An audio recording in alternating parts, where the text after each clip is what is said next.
সম্মানিত ভিউয়ার্স, যারা দেশ কিংবা বিদেশ থেকে এই ভিডিওটি দেখতেছেন সবাইকে আসসালামু আলাইকুম রহমতুল্লাহি ওয়া বারাকাতুহু।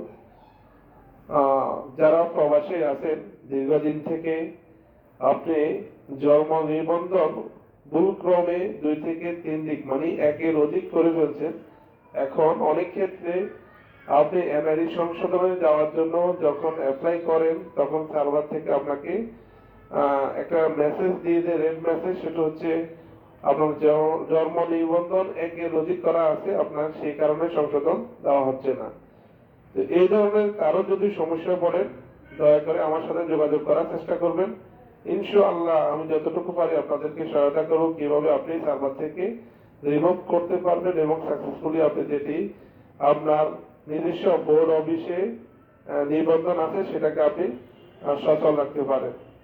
আর সবাইকে সাজেশন দেব, দয়া করে এই ভুল কাজটি করবেন না।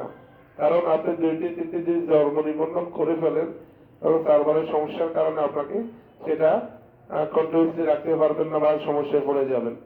সেম আইডি কার্ডেরও সেম একই অবস্থা।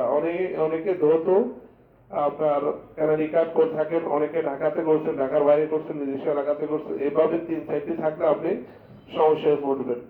তো দয়া করে যাদের এই ধরনের সমস্যা আছে দয়া করে আপনারা এনআরই থাকলে সেই বিষয়ে আমি আপনাকে হেল্প করার চেষ্টা করবো কিভাবে আপনি সার্ভার থেকে একটা রেখে বাকিগুলো রিমুভ কিভাবে করতে পারবেন সেই বিষয়ে আমি যদি আমার যথেষ্ট পরিমাণ আপনাকে সহায়তা করা যায় সেই বিষয়ে আমি আপনাদেরকে হেল্প করার চেষ্টা করব। আপনারা আমার সাথে যোগাযোগ করবেন। প্রবাসী ভাইদের উদ্দেশ্যে বলতেছি, যারা প্রবাসী আছেন দয়া করে এই বিষয়গুলো একটু দেখবেন। আসলে অনেক ক্ষেত্রে অনেক প্রবাসী বা দেশে যারা আছেন অনেকে এনআরই 2-3টে করে ফেলায় তখন সমস্যায় পড়ে যেতে পারেন। যদি আমার ভিডিওটি আপনাদের কাছে ভালো লাগে দয়া করে শেয়ার দিয়ে দিবেন, বন্ধুদেরকে জানিয়ে দিবেন। সবাই সচেতন থাকবেন। নিত্য নতুন ভিডিও তৈরি করবো ইনশাআল্লাহ আপনাদের জন্য হেল্পফুল, যেটা আপনি আমার ভিডিও দেখে উপকার হতে পারে। তো সবাই ভিডিওটি শেয়ার করে বন্ধুদেরকে জানিয়ে দিবেন। ভালো থাকুন, সুস্থ থাকুন। আল্লাহ হাফেজ। ধন্যবাদ।